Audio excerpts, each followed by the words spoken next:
Ujian nasional sudah jadi budaya mendorong siswa lebih giat belajar selama 11 tahun digelar. Selain menilai siswa, pemerintah pun memberi peringkat sekolah berdasarkan hasil ujian nasional sekolah itu. Namun, wacana penghapusan ujian nasional oleh Menteri Pendidikan dan Kebudayaan Muhadjir Effendi jadi perbincangan. Seperti saat penyelenggaraannya pada 2005 lalu, yang pasti banyak yang menyambut gembira. Seperti di salah satu sekolah favorit di Klungkung, Bali. Para siswa setuju Menteri Muhadjir menghentikan sementara ujian nasional. Rencananya penghentian berlaku pada 2017.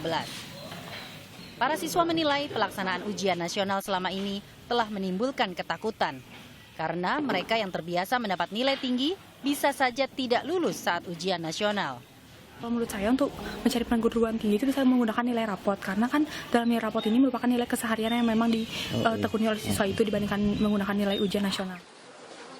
Pihak sekolah juga gembira bila penghentian benar-benar direalisasikan pemerintah. Sebelum adanya keputusan dari pemerintah pusat, apakah ujian nasional akan dilaksanakan atau tidak, yang jelas SMA 2 Semarapura masih tetap untuk mempersiapkan diri ke arah itu. Tanggapan yang sama juga diutarakan siswa dan guru sekolah menengah pertama Kota Gunung Sitoli, Sumatera Utara. Di sekolah unggulan ini sebanyak 238 orang akan mengikuti ujian nasional tahun depan. Mereka tetap giat belajar meski ujian nasional dihentikan.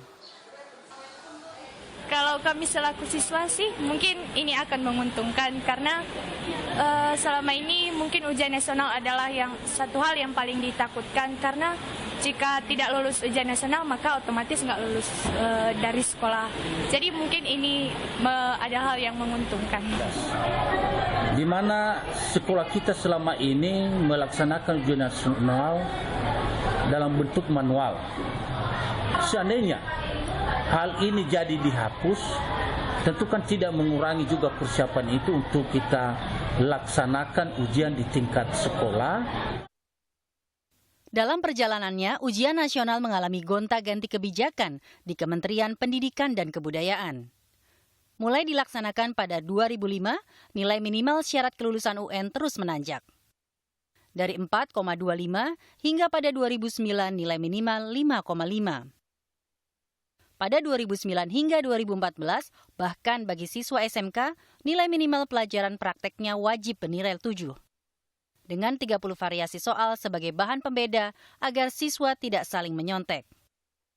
Pada masa Anies Baswedan menjadi Menteri Pendidikan dan Kebudayaan, UN tak lagi jadi syarat kelulusan. Cuma pemetaan dan pembanding derajat standar pendidikan nasional.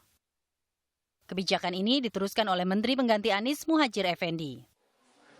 Apapun keputusannya, pemerintah hendaknya mengkaji matang kebijakan untuk para generasi muda bangsa. Jangan sampai gara-gara ego pemerintah menaikkan standar pendidikan tanpa disertai infrastruktur dan bekal pendidikan dasar, justru generasi muda Indonesia tak cepat berkembang. Tim Liputan Kompas TV.